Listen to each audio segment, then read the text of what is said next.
Robin Sharma, Gündəlik İlham, Yanvar, Təsir və Miras, Şəxsi alilik. 1 yanvar, uşaq olanda atam mənim üçün sanskrit tərcümə edirdi və bunu heç vaxt unutmayacağımı deyirdi. O deyirdi, oğlum, sən doğulanda bütün dünya şənlənir, özün sağlayırdın. Həyatını elə yaşa ki, sən xoşbəxt öləsən, dünya isə ağlasın. Həyatın mahiyyətini unutduğumuz bir dövrdə yaşayırıq. Asanlıqla aya insan göndərə bilirik. Amma hasarın o tərəfinə keçib yeni qonşumuzla tanış olmuruq. Hazırda bir-birimizlə ünsiyyətdə olmağımıza kömək edən texnologiyalara sahibik. Amma insanoğlu tarix boyu heç vaxt bu günlərdə olduğu qədər tənha, ünsiyyətdən uzaq olmayıb. Yaşadığımız dövrlərlə müqayisədə müasir günümüzdə heç vaxt sahibi olmadığımız qədər çoxsaylı məlumata sahibik. Amma həqiqi böyük insan olmaqdan bir o qədər uzağıq. 2 yanvar. Məqsəd dünyanın ən güclü motivasiyasıdır.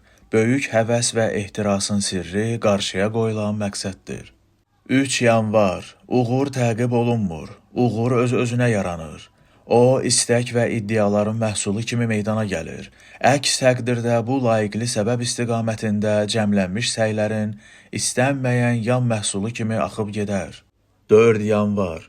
Məsuliyyət sözü çox vaxt müasir günümüzdə mənfi çararlı söz kimi başa düşülür. Adamların çoxu bu hissi sevmir. Məsuliyyətin həyatlarını məhdudlaşdıracağını və onları anı yaşamaqdan məhrum edəcəyini düşünür. Mənim üçün məsuliyyət sözü azadlıq və xoşbəxtlik deməkdir. Bu daha asan yol deyil. Əsl liderlik və həqiqi uğura aparan yoldur. 5 yanvar. Həyatında bir dəfə böyük məqsədlə qarşılaşdıqdan sonra o sənə ehtirasını azad etmək üçün şərait yaradacaq və güc verəcək.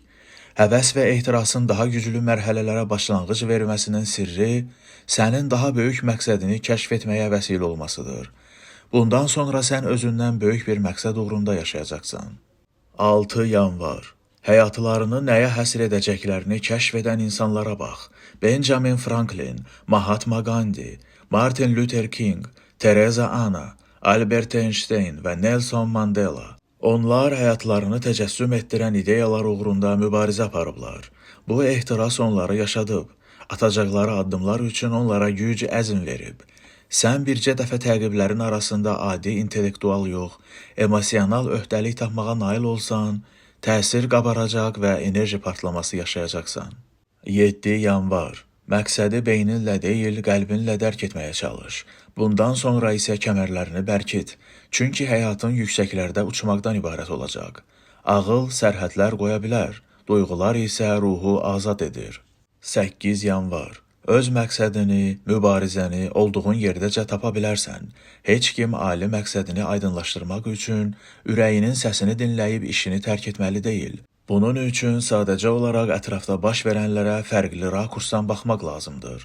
Sonra isə ilk addımı atmaq. Bugün. 9 yanvar. İnsanlara işlərində inanılmaz təcrübə təqdim edən şəxs sənə iş imkanı yaradan və yaxud dünyanı xilas etməyə çalışan şəxs ola bilər, fərqi yoxdur. Enerjini dəstəkləməyin səbəbi budur. Bütün möhtəşəm varlıqlar enerji və öhdəlik ilə meydana gəlir. Gördüyün hər bir işi qeyri-adi şəkildə etməyə qərarı al. 10 yanvar. Hədəfini müəyyənləşdir, ona gedən yolda qürur və məhəbbətlə addımla. Çünki məhəbbət inanılmaz gücə sahibdir. O, dünyanın ən güclü duyğusudur. 11 yanvar. Əvvəllər çoxumuz vergi və məişət xərclərimizi təmin edəcək sadə işə ehtiyac duyurduq. Amma indi işimizdən gözləntilərimiz çoxdur. Biz indi daha çox iş görmək, yaradıcı yeniliklər etmək, inkişaf etmək, işimizdən zövq almaq və özümüzdən daha böyük bir amal üçün yaşamaq istəyirik. Bir sözlə artıq hər şeydə bir məna axtarırıq. Gördüyünüz işdə daha yüksək məna tapmaq üçün ən yaxşı üsullardan biri işinizin ətrafınızdakı təsirlərindən xəbərdar olmaq üçün yaradıcı sorğulama üsulundan istifadə etməkdir. Özünə sual ver. Mənim şirkətimin təklif etdiyi məhsul və xidmətlərdən ən çox faydalanan kimlərdir? Ya gündəlik səylərim hansı dəyişikliklərə yol açır? Bunu etdikdən sonra gördüyün işlə təsir göstərə bildiyin həyatlar arasındakı əlaqəni müəyyənləşdirə biləcəksən. Bu sənə ilham verəcək.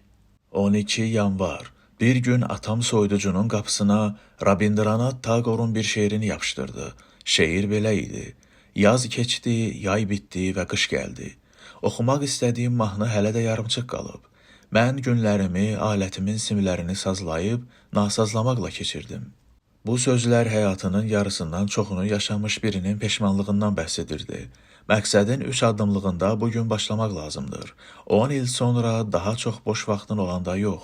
Həyatda nə etmək istədiyini və ən əsası dünyadan köçdüyün zaman arxanda hansı izi qoyacağını müəyyən et. Böyüklük, özün dünyada olmadığın zaman mövcud olacaq bir iz qoyub getməkdir. 13 yanvar. Uğurun tarazlaşdırılması çox vacibdir. Böyük təsirə malik olmadan böyük uğurlar əldə etməyin nə mənası var? Həyatımızın sonunda inkişaf edərək kimə çevrildiyimiz, dünyanı dəyişmək üçün nələr etdiyimiz əhəmiyyət daşıyacaq. 14 yanvar. Həyatın ən sadə həqiqəti belədir.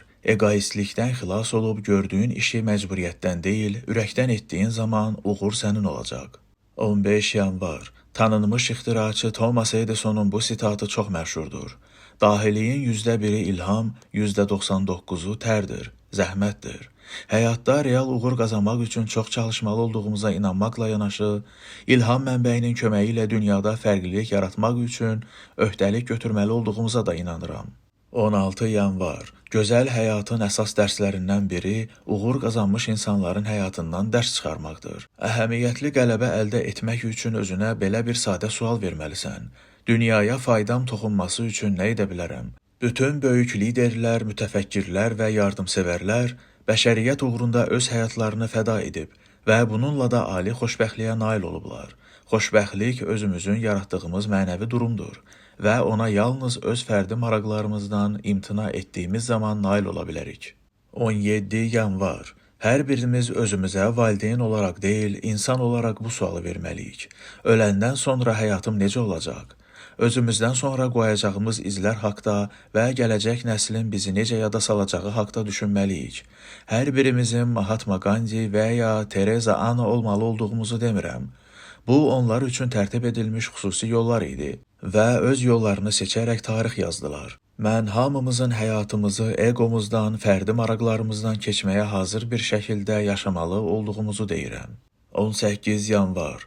Çox adam həyatının hər hansı bir məqamını geri qaytarıb yaşananları dəyişmək haqda tez-tez düşünür. Onlar öz günlərini xoşbəxtliyi axtarmaqla keçirir. Lakin xoşbəxtliyin özümüzün yaratdığı ruhi vəziyyət olduğunu bilmirlər.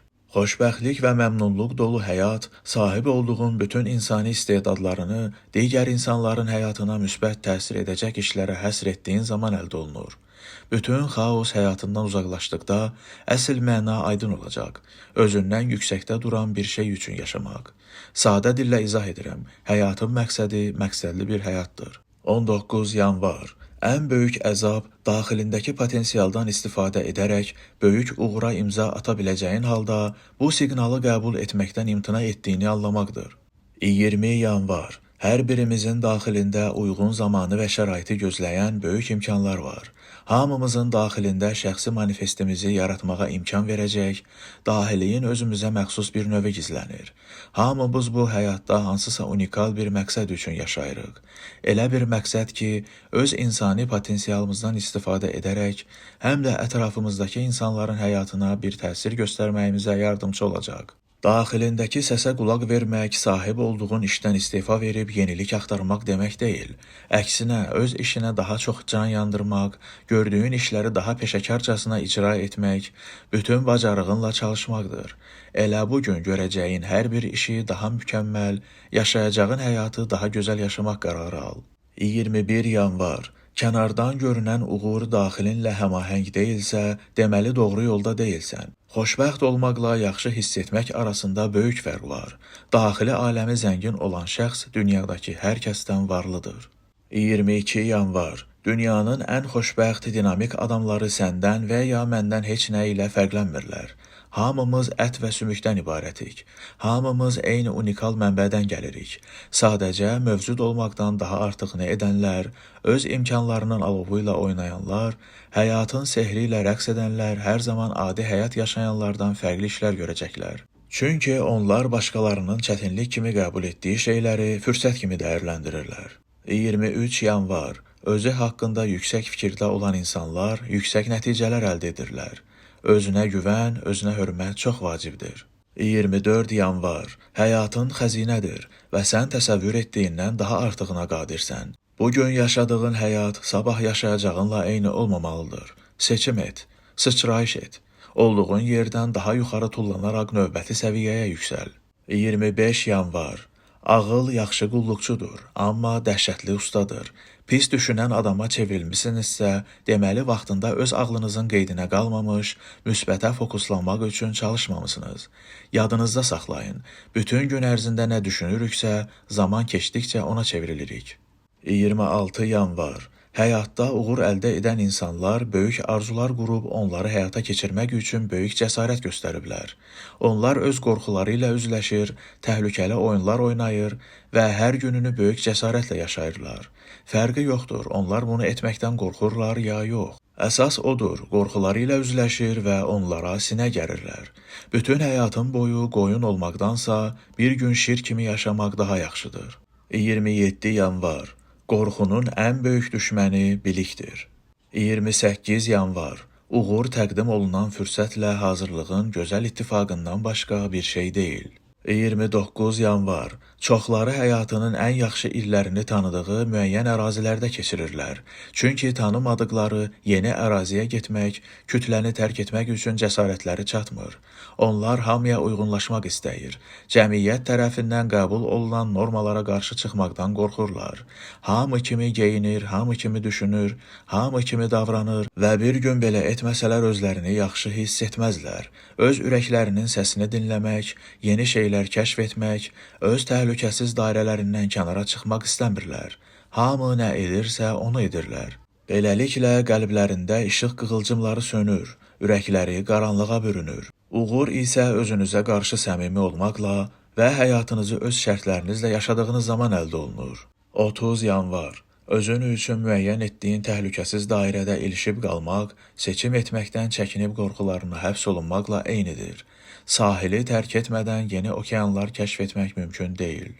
31 yanvar. Cəsarət qorxusuz olmaq demək deyil, hədəfin üçün öz qorxularına sinə gərməkdir. Təhlükəsiz sahilini tərk etmədikcə yaşayan ölülər arasında olacaqsınız. Sənə məlum olmayan yerləri kəşf etdikcə ürək döyüntülərin bərpa olur və yenidən yaşamağa başlayırsan. Macəra və həyəcan itirilmiş həyatı geri qaytarır. Unutma, qorxularının digər tərəfində öz qismətini mütləq tapacaqsan.